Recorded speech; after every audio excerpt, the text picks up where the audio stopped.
happy to be here today, and just want to say thank you to Jackie and to John for inviting me again. And lovely to see so many people here and so many unfamiliar faces. Are there, or how should I say, how many people feel like they're pretty new to meditation and Dharma? Just one, really? Okay. Well, later on in the morning, for anyone who feels like they would like to, I'll do a group if you want some support, if you feel like you have any questions about meditation practice, and that will be in there, and I'll announce it later on. So feel free to come to that if you feel like you'd like a bit of support. And I will be giving meditation instructions as the day goes anyway. Okay, so a little while ago John asked me what theme I would like to speak about. It's always difficult in advance, but the theme I want to explore today is working with the inner critic, or in some traditions the superego. And I want to go into that a little bit through the day. And I want to start now, and then really the bulk of it this afternoon after lunch. So, the inner critic, the self-judge, that constellation, almost like a character inside, voices inside of negativity, judging oneself, putting oneself down, harshness to oneself, belittling oneself, blaming oneself, the voices of self-blame, nagging at oneself, the whole kind of inner structure of shame in one's being. That whole movement inside of aversion to oneself and what one discovers in oneself. Contempt even, sometimes. This has a whole range. And I know as I throw that out, most people, not everyone, but most people are familiar with this to some degree, and usually to quite a large degree. The feeling or believing ourselves to be inadequate in some way, unworthy. Perhaps this can be a lifelong current, or it comes up at times or in different situations. Inadequacy and unworthiness. And we believe somehow in the core that that's who we are or how we are. Sometimes, in fact often, and I meet lots and lots of people in the course of my work, lots of people, so I hear about this all the time. One of the reasons I decided to talk about it today was because of its prevalency. It's so common. Sometimes it's so prevalent in a person's life, it seems as if it's uninterrupted, and a person cannot even imagine it not being there. Cannot imagine this whole structure and it's a constellation of inner criticism, self-contempt, self-judgment, cannot imagine that not being there. Cannot imagine a time in their life where it won't be there, or some period even. It's extremely common. So I really want to emphasize that, how common it is. Partly why I'm saying that is sometimes a person who has this suffering with this feels like they're alone in it. Very common. It tends towards a feeling of isolation, or it can tend towards a feeling of isolation. So one of the first things I want to say is just how common it is, and that actually we are not alone in it. One is not alone in it. So that's very important, to really realize this is something, I'll explain more as we go on, it's something that's very shared nowadays. It's very, very shared. A person can also have the opposite assumption about it, which is not that I'm alone in it, but that everyone has it. And one just assumes that everyone has this kind of almost self-loathing or self-hatred. And actually that's not true either. Some people just don't struggle with this, never have. It's not in their makeup, it's not in the causes and conditions from their life, perhaps early, that brought that together. But either one, whether I assume I'm the only one with this, I'm the only one with this weird thing going on, or everyone has it, either way, it can tend to a conclusion of despair. So whether I think everyone must have it, no one can get over it, it's just part of how everyone is, or I'm the only one with this big problem in my makeup, I'm the only one kind of built wrong, I'm the only one suffering with this. Either one of those conclusions would lead to despair, probably. And despair, and I'll talk about this later on, despair is one of the prime fruits, not very nice fruits, that comes out of this whole inner critic. Despair. Now that whole structure, this inner critic, superego, whatever we want to call it, the self-judge, I think it's very understandable if it's there. It's understandable that it's there. Given when you hear, one thinks back on one's upbringing and the way the family was, or the way the education was, and the kind of messages that were getting fed in. Sometimes before we even understood language, this kind of input and affects the self-belief, and then perhaps in education, and then in the culture.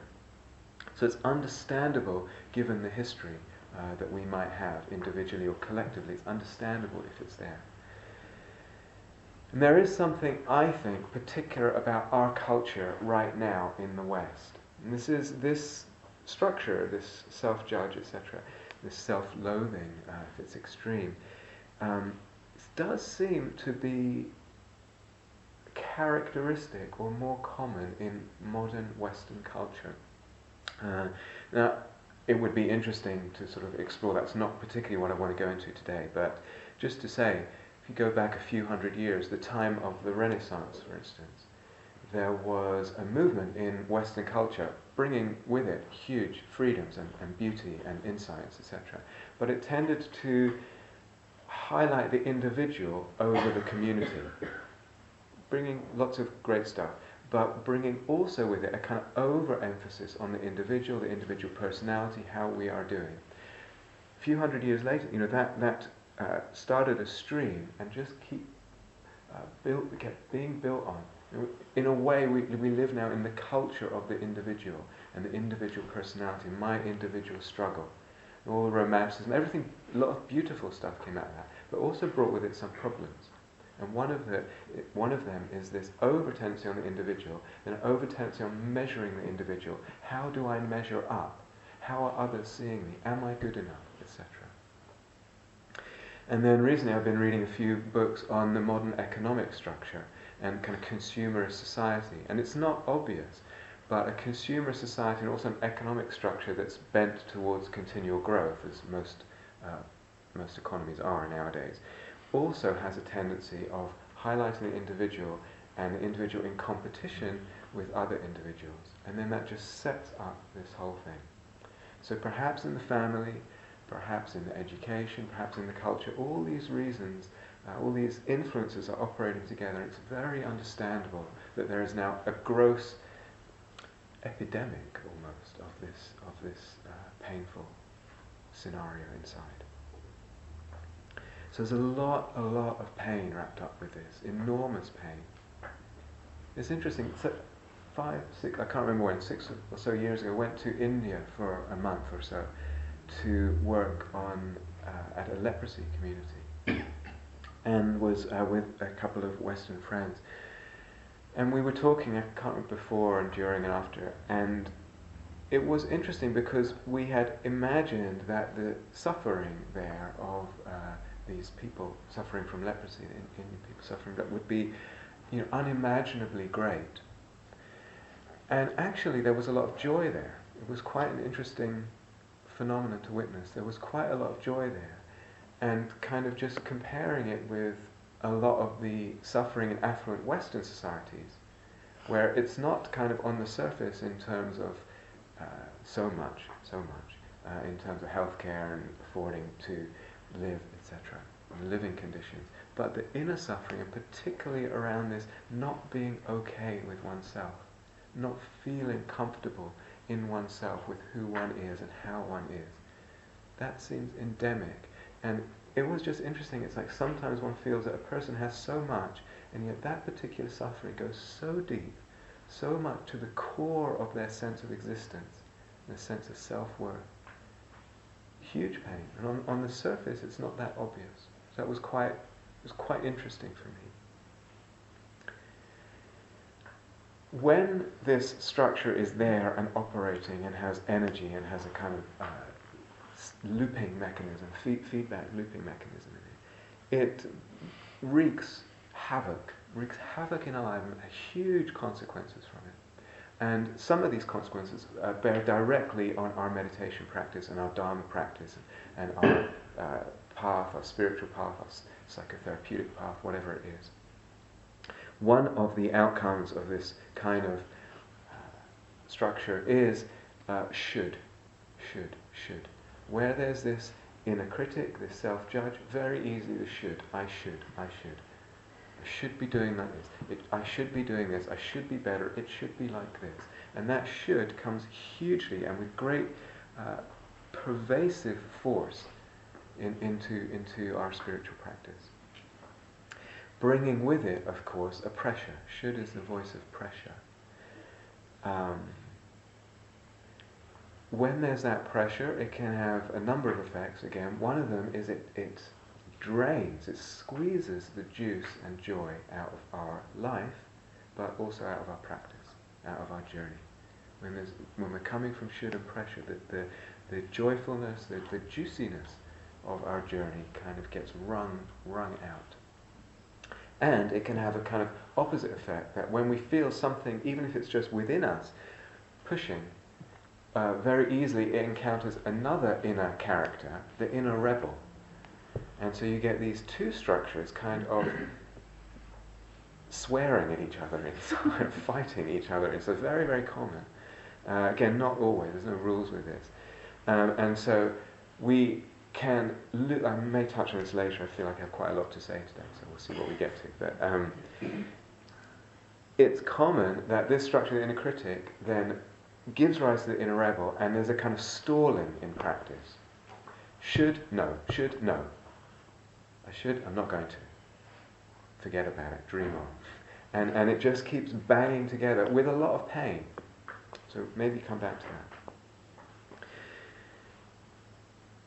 At the moment I'm just outlining what it is, how this structure operates, and what I really want to do today, and I'll go into most of this afternoon, is I really, really want to highlight the possibility of freeing ourselves from this. I just don't want to describe, and I really want to hopefully point some ways that we can become free of this, and that is absolutely a possibility, and that's what I want to really focus on. But just a little bit more about how its tentacles seem to reach into all these corners and create problems. In our practice, another possible consequence here is that the kind of capacity for deep questioning, beautiful, precious capacity for deep questioning that human beings have, questioning ourselves, questioning our existence, questioning our direction and choices in life, so precious, that gets strangled too. So for instance, and sometimes I talk with people and they report the whole, and I know from myself, everything I'm talking about I know from experience in the past. The relationship, for instance, with ethics and ethical choices becomes again a matter of should, and not a matter of the heart actually feeling its way into a response and an outlook of care in relationship to others. That gets strangled, compacted too, and the whole domain of ethics and how we are with each other in the world becomes a matter of should. Even more though in terms of questioning, there's a sutra, a discourse of the Buddha from the original teachings, the Pali Canon teachings, and he talks about 10 questions that a practitioner, a meditator or someone on a journey should ask themselves regularly. And it's quite a striking list.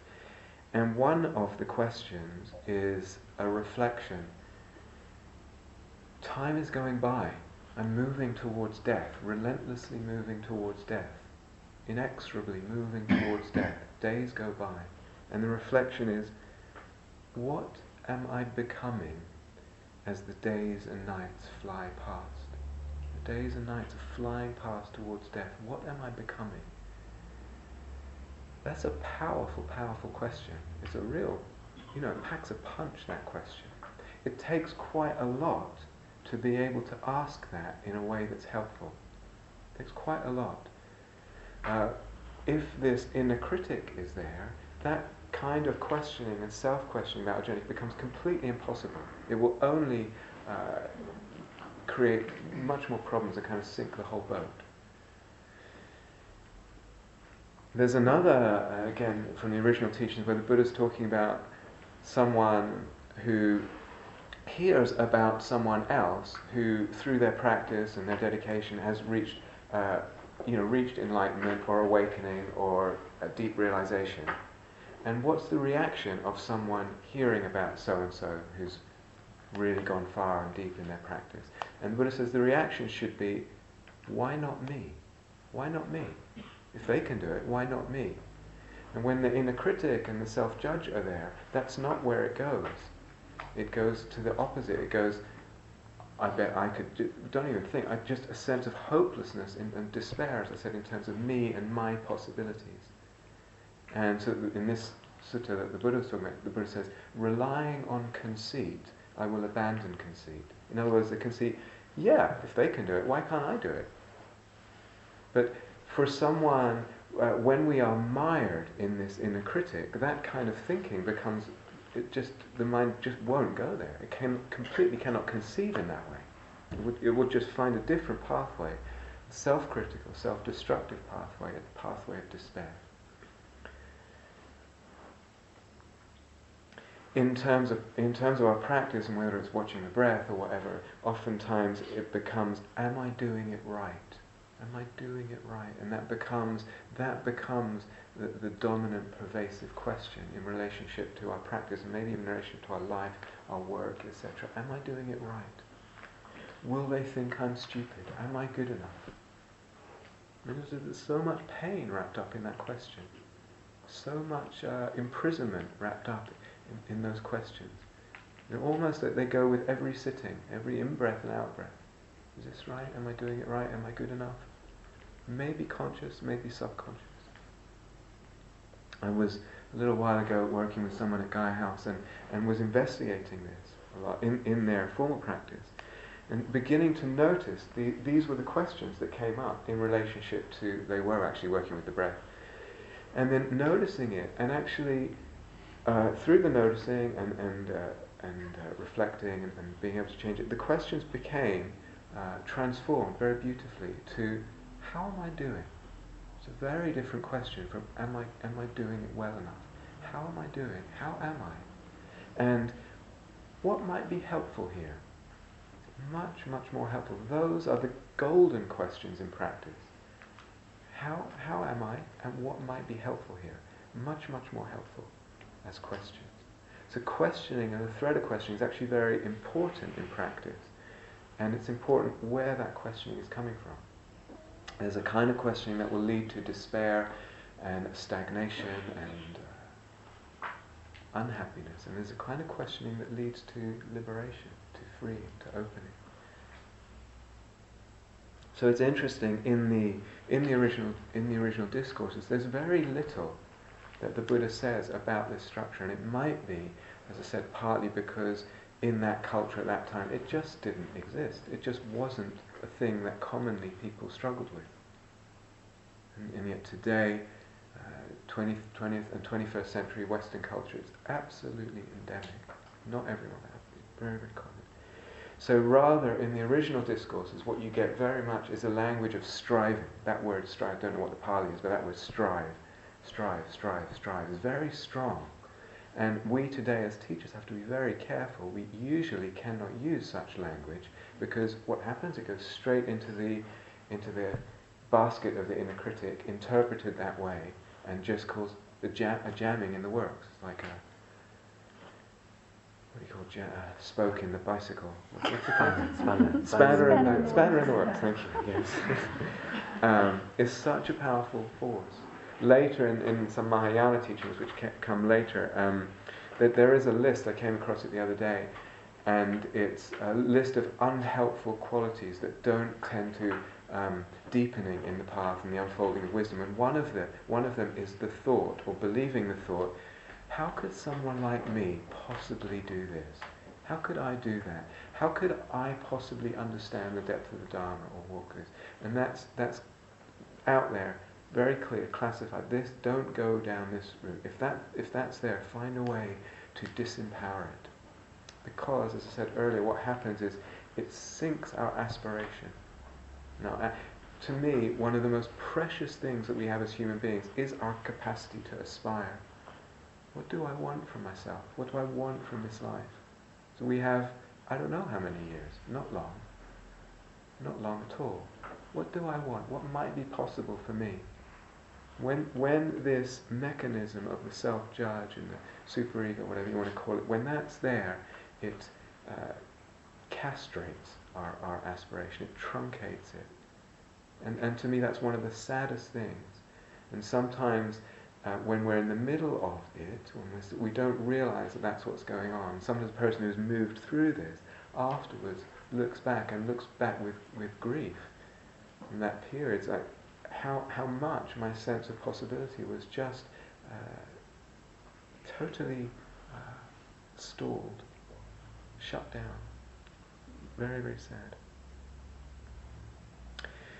So if I say, or if another teacher says, this inner critic business, it needs challenging. We need to challenge it. And I would say that's really true. It's so powerful in the suffering it causes, and the damage that it causes, and the consequences it has, that it needs challenging. We need to challenge it. However, if I say that, or if someone else says that, how do we hear that? Is it the inner critic hearing that? You need to challenge it, you need to challenge it. And that again just goes straight into that basket. The inner critic has a tendency to see and hear everything through that very lens of the inner critic. And it has a tendency, because of what it is, the self-judge, to actually feel judged. I'm looking at the world and my relationships and everything I hear and read, and I'm looking at that through a lens of judgment, and I will feel judged. And sometimes, and again, one of the very painful and tragic consequences of all this is that sometimes that interpretation of being judged finds its way even into our most intimate relationships. Even with the person that actually they're closest to and loves them the most, there is a projection of feeling judged by that very person. So when I say, or when we hear, it needs to be challenged, challenging it, that doesn't mean being hard on it, or unloving, or judgmental of the judge. Hi there, come on in. Rather, to judge this character inside, to judge this mechanism, is a movement of kindness. It's absolutely a movement of kindness. And it matters how we do that, and that's what I want to get into today. So, it's interesting how we respond to hearing about this. Sometimes, when you hear it described, etc., there's actually, one feels a lot better. It's like, someone understands exactly what I'm going through, or it can actually make one feel just depressed more in that. I just said this before, but in different words. What I want to say is, it's practice that's going to change things. Okay, practices that's going to change. So sometimes a person hears a talk on this subject, or in a group interview, or one-to-one with a teacher, and feels so relieved almost to be hearing about it, that it's air, that this structure is being given some airplay and kind of out in the open. and my teacher, I, or someone else might say something, and you feel like, oh, that's exactly it, and I feel exactly, and I feel better that it's out in the open, or someone else in a group says something and you know exactly what they're talking about. That's helpful in the sense that there can be this isolation and the pain of isolation with it. But that on its own, so I might tell you a story or this or that, and you might feel touched by it, that's helpful, but the thing that will help is practice. The thing that will help in terms of really cutting this and really eroding it is practice. And that's why I want to go into, particularly this afternoon, the ways that we can really practice with this. How I can approach it differently so that it really makes a difference. That is possible. It's really possible.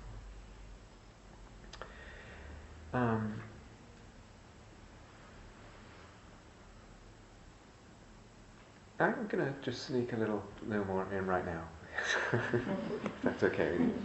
And I'm going to start, because it's not a main thing that I'm going to talk about today, but I'll just throw it out right now, in terms of practice. So what I'm really interested in is, what are the ways of practicing that I can bring to bear on this mechanism that make a big difference, that will make a big difference? The first one, I'm not going to go into it too much, which is why I'm just throwing it out now, is the practice of loving kindness, metta.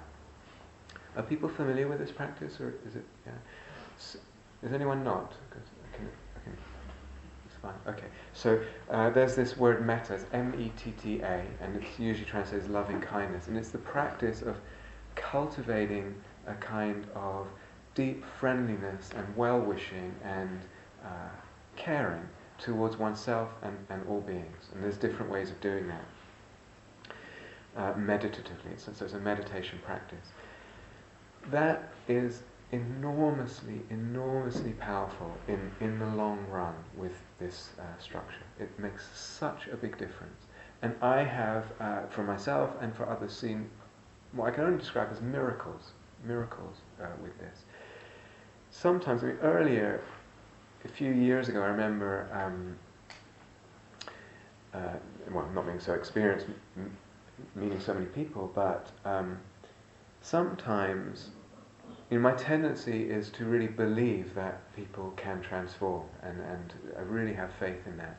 But occasionally, one meets someone who there's such a degree of sort of self-hatred that seems so constant that it feels like, wow, I don't know if they seem so stuck in this thing. And there's someone I'm just thinking of particularly now, because we talked, and I didn't say that, but I'm just saying it now. It's okay. That was my thought. So, wow, I don't know. It's so strong that she was so painfully contracted. And she began working with the metta practice. And then I saw her, and I helped her with that, and I saw her a while later, and it was unbelievable. She had just opened a door and turned a corner. And even I was surprised. And it's just unbelievable what is possible with patience and dedication. So with this metta practice, one is planting seeds, so to speak. Seeds of the intention of kindness. And you put them in, and it can feel like nothing is happening. It's completely not making any difference.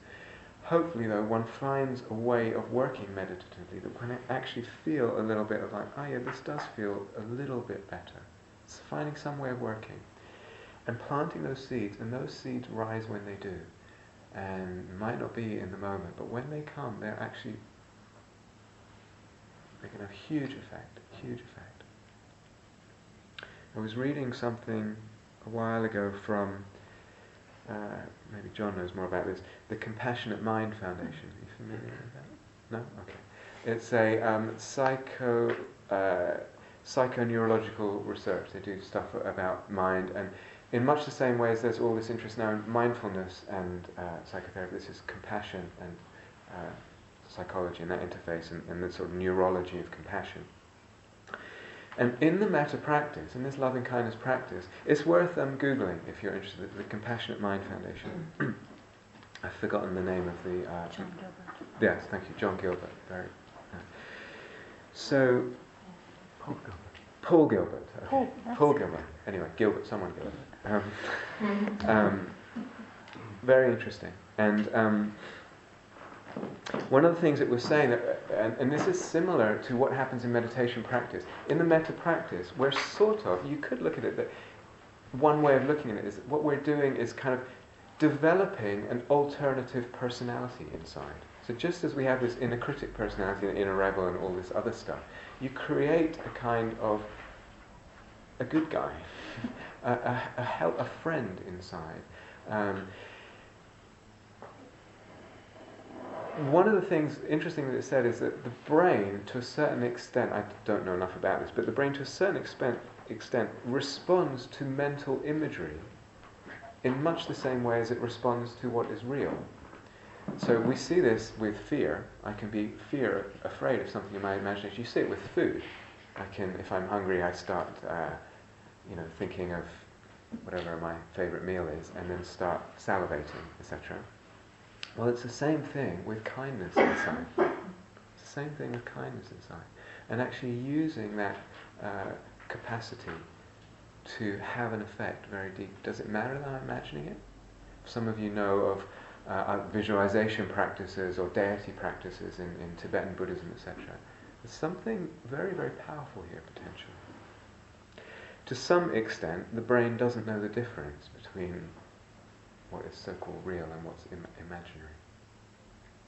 But what I'm really trying to get at is the power of loving kindness practice.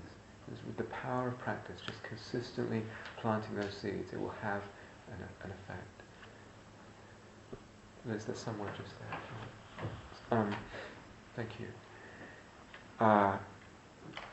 Metta to oneself, loving kindness to oneself, but also to others will have a huge effect. It just begins to soften and change the inner landscape, the inner climate, to pervade it with softness gradually, to moisten it. It makes a big, big difference. Interestingly, when the inner critic is operating in terms of me and my relationship to practice, is very much about measuring myself and proving myself in my practice. So one is always measuring how one's doing in practice, or wanting to prove oneself to oneself or to others in practice. And what would it be if, again, the view of practice as early as possible became practicing for the sake of all beings? So they talk about that a lot in Mahayana tradition. Actually, it's not just about me. It's not just about me, and actually opening things out. When the inner critic is there, that's not what's there. It's contracted and it's not open. So every day, what is it to think, I'm doing this for other beings? It's not just about me and the self-pressure of measuring me and how I'm doing. It's so easy that strangles practice. Actually, it's for everyone. Opens it out. And of course, last thing, we are hugely helped by the loving kindness of others. And how much it helps when others are kind towards us and express their faith in us. Not to understand. Sometimes with practice we feel like I should be doing this all on my own. Some mindfulness and practice and letting go, and it should all happen here. And actually there's the place for community, and there's a place for friendship, and there's a place for mentors and teachers to actually express faith in us. And we take that and we absorb that somehow. Someone else believes in me. And that also can go a long way. I have to cut somewhere, so I'm going to cut there and go into much more detail about practices this afternoon. Okay, so we've been sitting a while, so if you want